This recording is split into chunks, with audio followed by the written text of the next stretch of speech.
Turn up your volume. Because you're about to listen to The Sick Podcast. Draft Digest. The sickest NFL draft and scouting podcast. It's gonna be sick.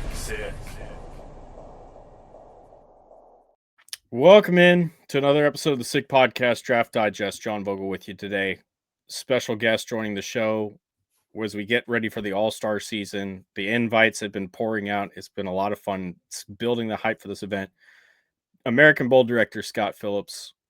Scott, I appreciate you taking the time to join us tonight. How's everything going on your side of the world?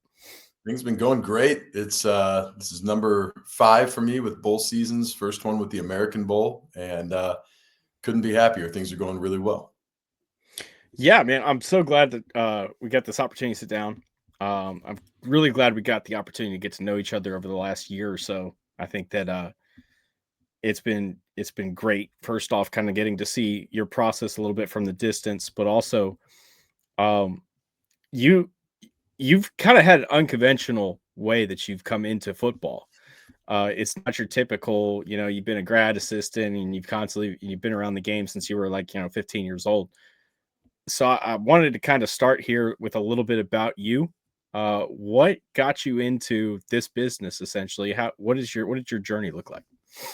Well, listen, since I was about 6 years old, I always wanted to be a professional football player. And then when I was about 14, I realized I should probably be a coach. And, unfortunately, they didn't accept you into that universe quite yet. So I played all through high school, tried to play in college, didn't make it.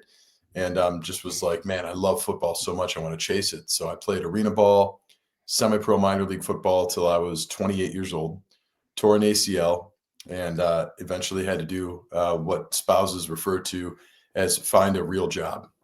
And so I went and did that in real estate. And between real estate, owned a restaurant, did a lot of things to kind of get out of football and earn a living, support a family. And, it's coincidental, but it was right about when the pandemic hit.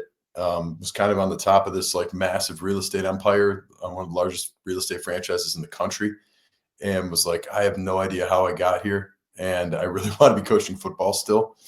So I went, turned over every stone I could until I landed with the Senior Bowl Scout School. And I worked with the Hula Bowl, then from there, the University of Toledo. Then from there, I was an offensive coordinator at Westminster College in Division III. And then went over to be the general manager for the Kent State Golden Flashes. And then directed the Hula Bowl last year and, really got into good relationships with the NFL. And we kind of said, hey, you know what?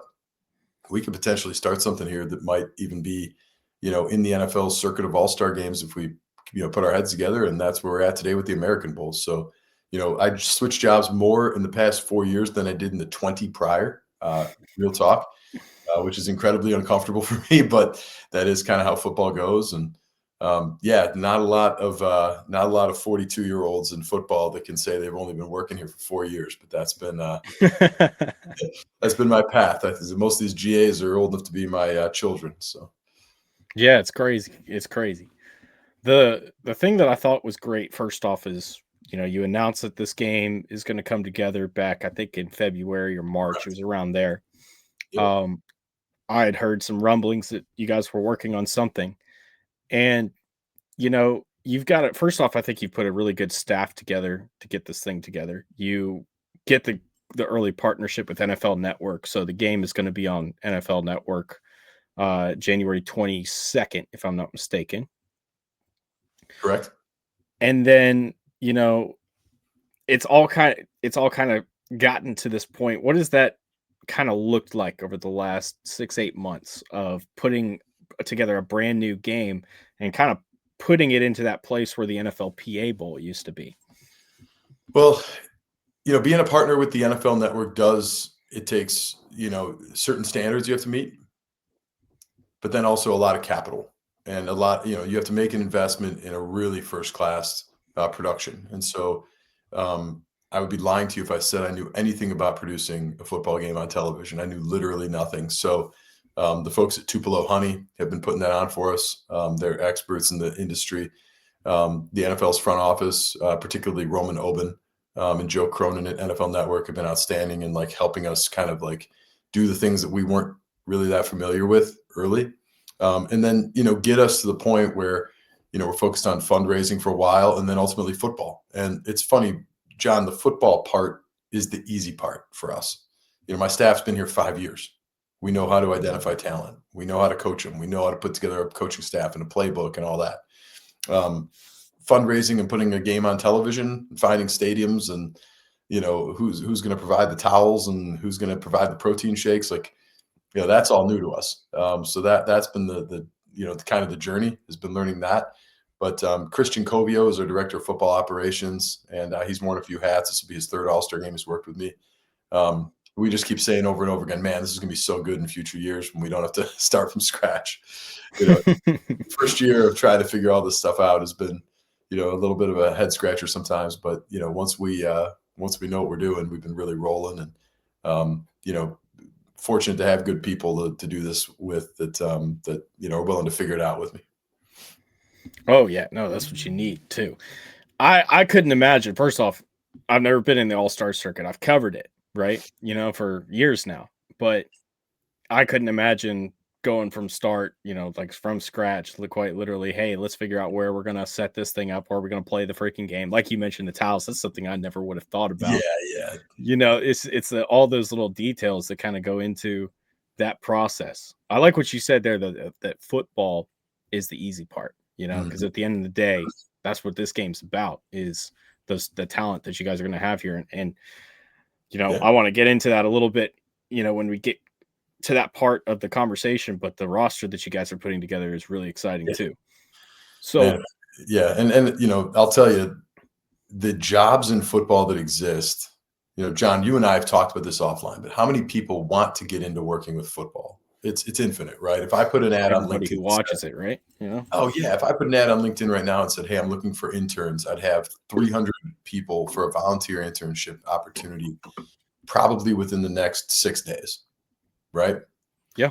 But when they get there and they realize that part of it is, sorting out, garden salads from chicken salads, from salads that have no pork on them, and they're like, well, why are we doing this? This stinks. And then I got to go in the locker room and pull laundry loops out of people, effectively pull a loop with a bunch of guys' dirty underwear on it. And, they're like, why am I doing this? Right.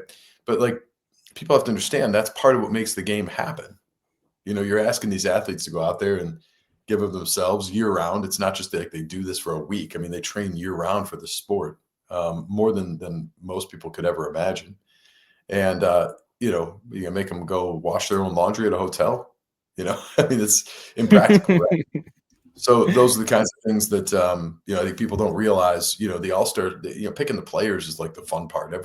Every draft blogger wants to be a part of that. I get more suggestions for players in a day. Literally, like if I take out my phone, you could see 200 to 300 text messages a day from agents, fans, influencers, whatever, saying, take this guy, take that guy. Like, everyone loves that part. But it's all the parts that make the game go. That's where you need to have a really good staff. And I think that's kind of why it's hard to get into football. It's not that the work is that complicated. It's that, people need to trust that you're going to hang in through the gritty parts in the beginning, because there are some spots where you're going to say, man, I don't know, maybe I'd be better off waiting tables. No, that's why you're not going to find me with any text messages in there with any suggestions, because I know you've got enough people bothering you every day already. You don't need my help. All part of the gig. I never mind. No, but I told you we talked with Mike Riddleman last week with the CGS, and we kind of highlighted in that episode some of the things that they do and that they want to specialize in. Every game kind of has that, right? I think you could look at the Senior Bowl and that's easy. Oh, we're the best players. We got the best players. Bring them every year. The Shrine Bowl is obviously tries to say that as well. And they do have a lot of good players. Yeah. But then when you kind of get into like the FCS Bowl that was just recently postponed, you kind of get into that next tier of games. Everybody kind of tries to focus on a specific aspect, try to bring some sort of access in there and do something different. So in your first year, obviously you have a lot of guys that you worked with last year at the Hula Bowl with you. What are some of the things that you guys are trying to make different in this game compared to, the CGS or the Tropical Bowl or, the Shrine Bowl for that matter? So, there's really two areas. So let's talk, on the field and then kind of our mission. So on the field, what we provide to the NFL is this. I go in, everyone says, well, who are you looking for? I say, I'm looking for a guy that's in what we call the top of the eighth. And what that means is like, there's 7 rounds of the draft. I want the top of the eighth. These are the guys that the minute the draft is over, every personnel director, scout, and GM from every team is calling and getting in a bidding war on that guy. Okay. They want that guy bad. Those are the ones that I'm looking to provide to the team. So that's usually a guy that's got the size, the intangibles, maybe didn't have the performance, or he had unbelievable performance, unbelievable intangibles, but he's undersized. Like usually like the 2 out of 3, not surefire kind of situations, the guys that are going to earn it. And you'll be happy that you signed them, and they're going to be really hard to cut. Now, if all 120 of my guys check that box, good chance that 20 of them are going to get drafted, because you just never know who needs what in the 6th and 7th round. They trade picks all the time, and like you just compensatories, and nobody knows. If the NFL this year needs 16 centers, all 4 of mine might get drafted. I mean, I have no idea. So I never try to say we're aiming for draft picks. I know some of the other games that are bigger can do that. For us, what we're aiming for is top of the 8th guys that can sneak into the draft. And if it's 8 that get drafted, great. If it's 25, I wouldn't be surprised. But like, that's our focal point, is like, who is the person that like teams are going to look at when that draft is over? And if he's still available, they're going to go, hold up, call that guy right now. That's who we want. And an example of that from the game I worked at last year, one of the first receivers we signed was a guy named Gage Larvinane. And like most people were like, why on earth are you signing Gage Larvinane? And how could you make him your first receiver? I was accused of colluding with an agent, all kinds of stuff. I was like, no, guys, like Gage is an elite punt returner. He's been a very good receiver. He went to an SEC school and really struggled when he made his transfer. But like the guy's been, a year prior, he was in draft discussions. Like, I just think that's a top of the 8th guy that, going to make a team. And I believe, and I don't quote me on this, I believe he has played in every game for the Cleveland Browns this year. I only know that because I live in Cleveland. As a punt returner, as a receiver, I've seen him make catches. Like, and this is a guy that, like I said, I was largely ridiculed for taking. So that's kind of our on the field thing. That's what we're looking for, is guys that are going to, they've got 2 out of the 3, the intangibles, the size, the production, 2 of the 3 of those to be, intriguing enough prospects to where the NFL is not going to say, hey, I'm going to let that guy sneak out of the day 3. Now, as for what we do off the field, we are partnered with an organization called Soldiers to Sidelines. Refresh my memory. Had you heard of that one? You'll have to refresh mine on that one. It's right. One that I'm familiar with. I'm not very tight with good. Though.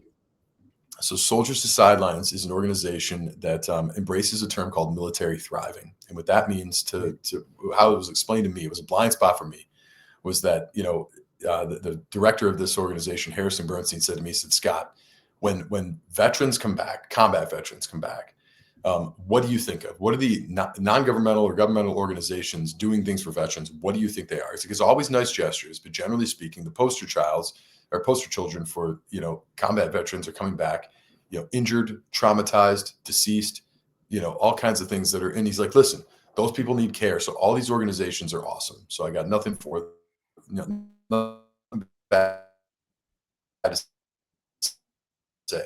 He's like, how military combat as a veteran come back ready to lead communities. And that's not spoken of much. He's like, those people come back and they should be the ones that are leading organizations, leading football programs, leading businesses, because they learned, really through the hardest crucibles, how to lead, under fire. And when they come back to embrace civilian life, that's what he focuses on. And he thought and brought it to me. He said, Soldiers to Sidelines mission is to bring combat veterans into the football community as coaches on field, as scouting and personnel assistants, as operations people, as strength and conditioning coordinators, at high school, at college, in full 4-pay levels, so that they can go and lead the communities the way that they've learned to do from their time in the military. Now, listen, I don't want to be disingenuous. I didn't serve in the military, so I can't appreciate this at the level that Harrison can. And believe me, like, that's not lost on me, that I can't understand exactly what someone who served goes through on any given day.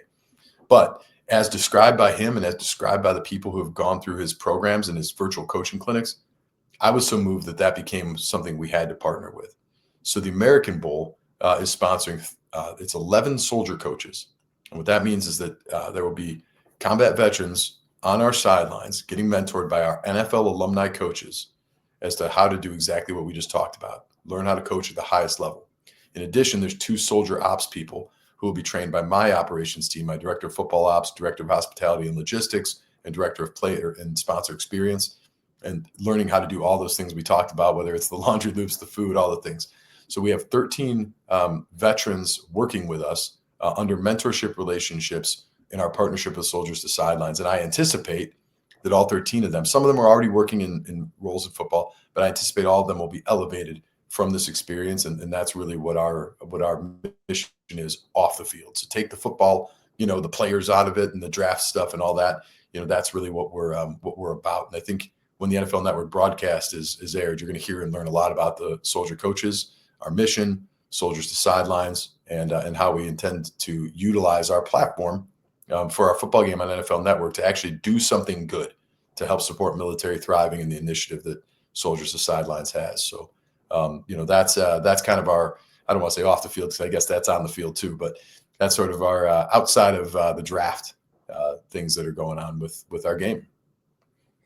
No, it's fantastic. And, I wasn't in combat. I was deployed, but, I can see where that comes from because there's a lot of correlations between football and the military, I think, especially just the way that they operate, the way that your day-to-day life goes, the way that if you're going to be in football, it really has to be a profession at the end of the day.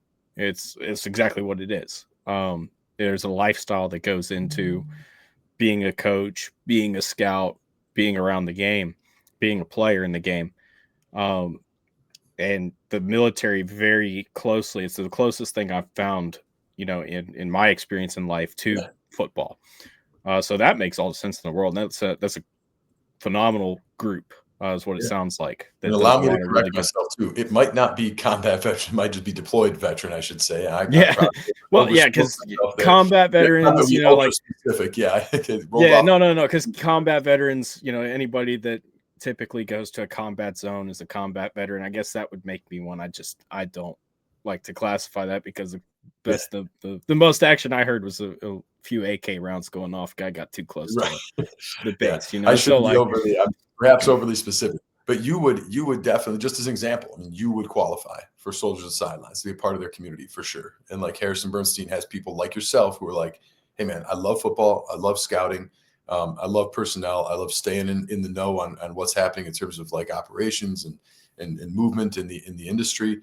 And I'm a veteran, right? I mean, I've served. Right? Those are the kinds of things that Soldiers to Sidelines has done. So real happy to work with them. And again, pardon my ignorance on the terminology. I'm so new to all this. No, you're good. Harrison's here to guide me through it. But I mean, he like without a word of a lie, and my peers know I can be moved to tears, but he was telling me about the things that this organization has done. And I mean, I was literally moved to tears. I was like, all right, we're going to figure out, I don't know what we're going to do yet, but we'll figure out a way to work with you guys.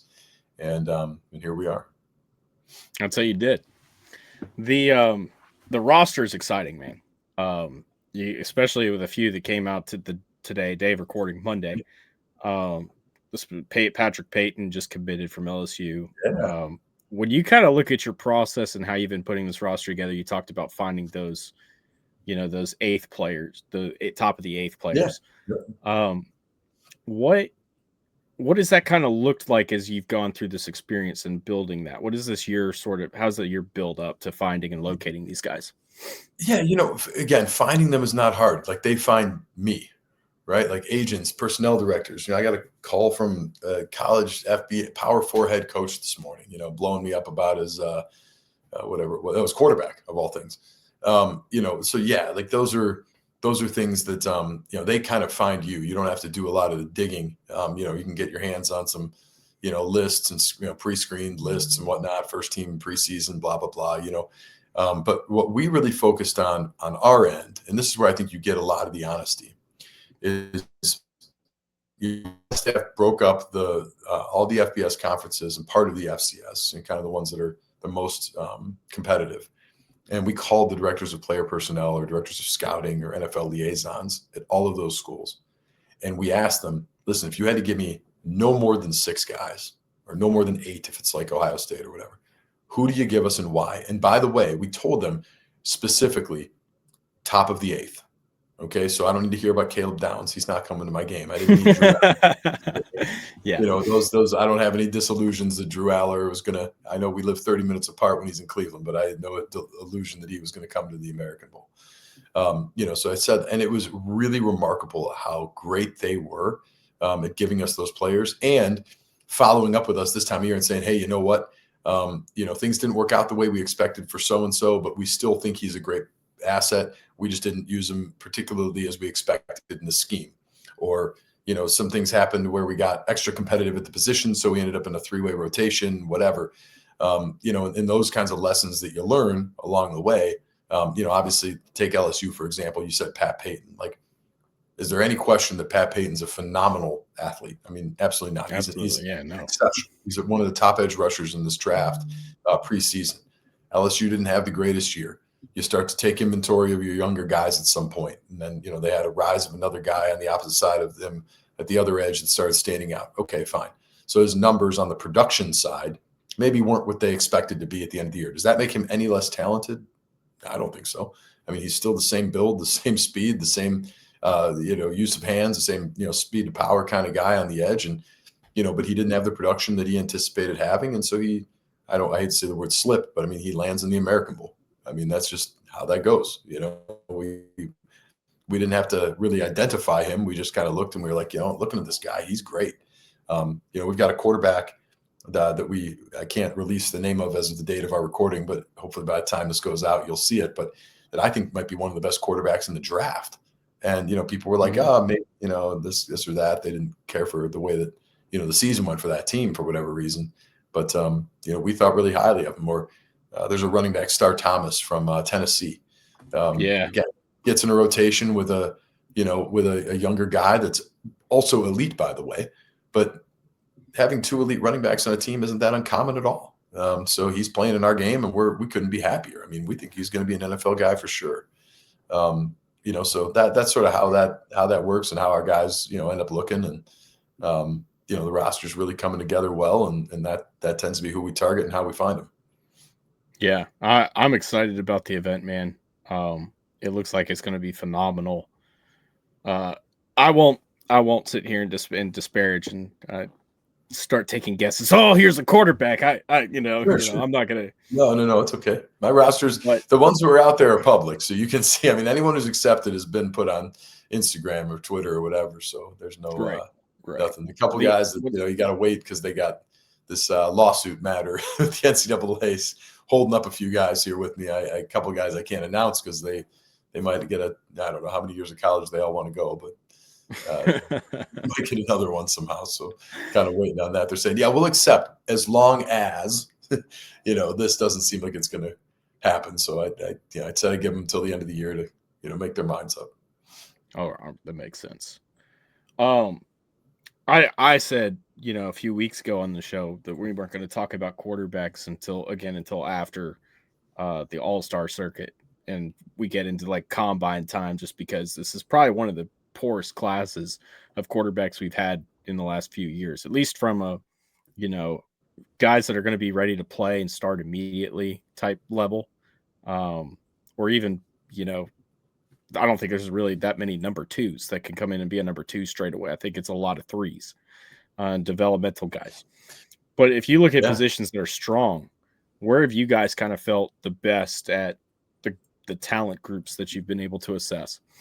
Well, I'll tell you, D-line is really good for us right now. I almost had to take more than I want to. Landon Robinson from Navy just accepted the other day, but Tyree West from Tennessee, Jameer Carter from Virginia, Hoosman from Virginia Tech.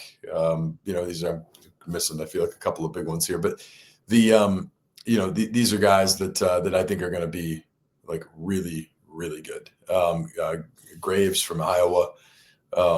This is a monster group. And then, edge rushers and five techs is another one. We're at the tip of the iceberg.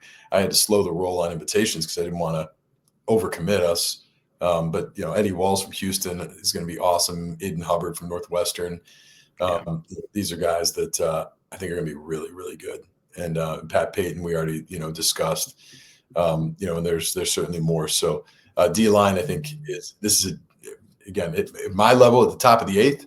This is a fantastic D-line group. I think there's going to be depth players, and this time of year, these are guys that start. I mean, in the league as rookies. You get to the weeks 12 to 17, you got injuries and nagging things mounting up. A couple teams are out of it or whatever, and they say, you know what, let's see what our youth movement looks like, and these guys end up on the field. So I think there's going to be a lot of opportunity for those guys, even if they are. Some of those guys are projected, fifth round. Jeffrey Mba from SMU, they're projected to be, mid-day 3 draft picks. But even if that happens, I still think they're going to have a good chance to see some serious playing time and contribute. So D-line is probably our first group, I would say, that's really looking and feeling good. Everything else we've kind of kept a good balance on, but that we filled up pretty quick.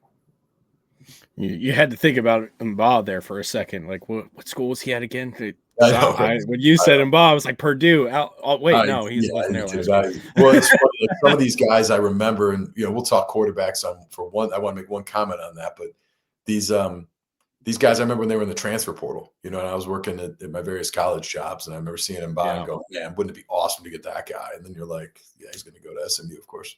But that's these guys they're freak shows. That guy is unbelievable. And again, not the most productive year, but he's going to test like a maniac. And I'm pretty sure he qualifies for international player pathway. So he's going to be.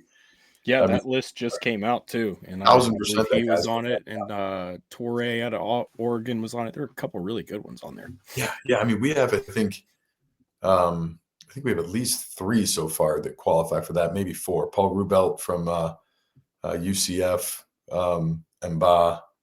We have a tight end that's wishy-washy about his invite still, but I think he's ultimately going to accept, and he'll be in on that. There was a couple others that we had that qualify for that, but I mean, it's really, really something. Yeah, awesome. So you were going to say something about the quarterbacks. I'd like to hear this. Yeah. So quarterbacks, I mean, okay, a surefire starter. How do you know a guy's a surefire starter? Well, he probably, think about, actually take yourself back. Who was the last guy that came out that you're like, that guy is for sure going to start on day one, preceding last year? So outside of a Cam Ward, right? They give me the years prior. Who's the last guy you think? Well, let's go back 2 years, because I think we were like, oh, Drake May, Jaden. We had a great class. Let's go back before that. It was tough. It was tough to find one. You really have to go back to that Burrow class before you feel good about him. Right. So Burrow, or people talk about Trevor Lawrence, guys like that, where you're like, okay, he's going to come in and he's going to for sure, immediately start in the NFL. Now it's been more like your Bo Nixes and where it's like, maybe, or right situation. Yeah. Where it's kind of a Jackson Dart, where it's like, I think that guy's probably pretty good. I think, to me, part of the challenge is that most of these guys are learning a new system every year. Mm-hmm. I coached quarterbacks at Toledo. It's really hard to show up in year one and run a complex offense. Now, if you're going to go to a smaller school, and Toledo I know is group of 5, but it's kind of the more elite side of the group of 5 historically. If you're going to go to a smaller school that's going to RPO every play, or every play is going to be gadget or gimmick, fine. But generally speaking, if you want to have a complicated offense, new audibles, new in sync, new choice routes with you and the receivers, new calls, new protection calls, all that. What is my offensive coordinator like? What does he allow me to do? I don't think it's going to be likely that many of these quarterbacks, as we continue down this road of the transfer portal, are going to be ready-made starters on day one. I think, it's impractical. It's too uncommon. They don't get 4 years in one system anymore. And I can't fault them. I'm not complaining about the portal. I think there's a lot of good stuff about it, but I do think it takes away some of that. And, the amount of calls I get from agents, I'm off quarterbacks just in general, about players who transferred up and didn't have the year they expected, because the school didn't use him the way they expected him to use, and now they're begging me to take him in their game. I mean, like begging.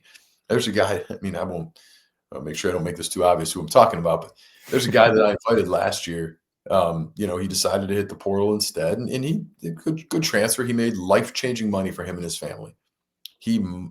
Now he's maybe going to be the last guy I take at his position in my game. And last year would have been a reach for us. His stock went down, but he made a bunch of money. What can you say about that? Yeah, I think the system point that you bring up is part of it. I think the other part is, and this is obviously not trying to crap on any quarterbacks coaches or anything, but quarterback coaches just don't have the time to develop these guys either anymore. No, it's tough, man. The main problems that I keep running into when I watch quarterback is, this guy, his platform's all messed up. He's, his upper and lower body's not operating in sync with each other. He's got really messed up, mechanical flaws that prohibit him from being consistently accurate. It's those problems consistently that you see in college football. You're starting to see it in the NFL a little bit too, especially as you get into these deep, third string quarterbacks. Injuries are taking over. That's why we're seeing 44-year-old Philip Rivers coming back into the league. Look, I love Philip. You're not going to find much of a bigger fan than Philip than me, but and I watched that game and I was like, man, he wasn't terrible. It wasn't good, but it wasn't terrible. It was capable. Looked sore, man. That's 2 years older than me. Yeah, he looked a little rough, but that's the thing is like they're signing 44-year-old Philip Rivers because he's the best option just from a mechanical standpoint, even that's available at that point. Yeah, I mean, think of it this way: like I had a quarterback in college 2 years in a row. Now I know the irony. He left in the transfer portal. He is committed to playing in our All-Star game finally as a seventh-year senior. But I had him for 2 years. And in year one, he uncovered some things he really wanted to work on mechanically about the way that he, when he had to step up in the pocket and slide, the way he would get off balance, and he would change the way he threw when he was doing pocket movement. So we were able to go into a gym. I was a volunteer assistant at the time. We were able to go in there and run some drills just to kind of work on his footwork and work on his mechanics and all that stuff and fine tune something, because he didn't have to learn the offense. He knew the offense already. So he could spend his summer just working on fine tuning and getting better and fine tuning and getting better. And I don't know. I think there's something to that. I mean, like I said, guys get game changing money, and he was one of them. Of course, we're talking about Taquan Finn.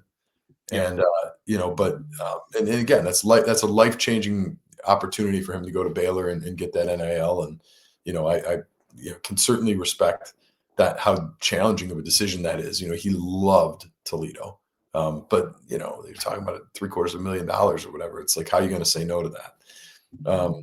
But again, now you got to learn your whole new offense again. New protections, new routes, new relationships with the receivers. Who's going to be my trusty guy? Who's going to be, when I'm going to bail out, who's the guy that's going to know which way I'm rolling on every play, because we're just that in sync. I just think quarterback position, transfer portal, you're not going to be able to, get all fine-tuned now in college. I don't know. I don't know when they're going to do it. It's going to be harder and harder to find those ready-made guys now. Yeah, it's going to come down to this contract stuff that we're seeing change with the way they're writing some of these contracts with that accompany the NIL. It's going to have to be somewhere along those lines. But at some point, there's probably a solution. Smart, then we'll find it. Yeah, ain't that the truth?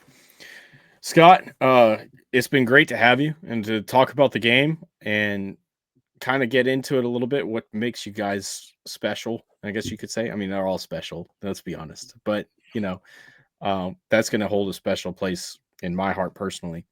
And I think that's going to resonate with a lot of people in this country. Obviously, you have a very busy schedule with everything going on as you put this event together and continue to build this roster. And heck, figure out who's going to supply the towels, man, because that's just stuff outside of my imagination at this point. But I appreciate you taking the time out of your schedule to come on here and tell everybody about the game and what you guys are planning on doing this year. Awesome. Thank you, John. Anytime. Looking forward to seeing you, hopefully down by the game. Absolutely. Scott Phillips, here on the Sick Podcast. Jimmy, let's go ahead and send it home. And that's a wrap. Hope you don't miss us too much until next time. Follow the Sick Podcast Draft Digest on YouTube, X, Google Play, and Apple Podcasts.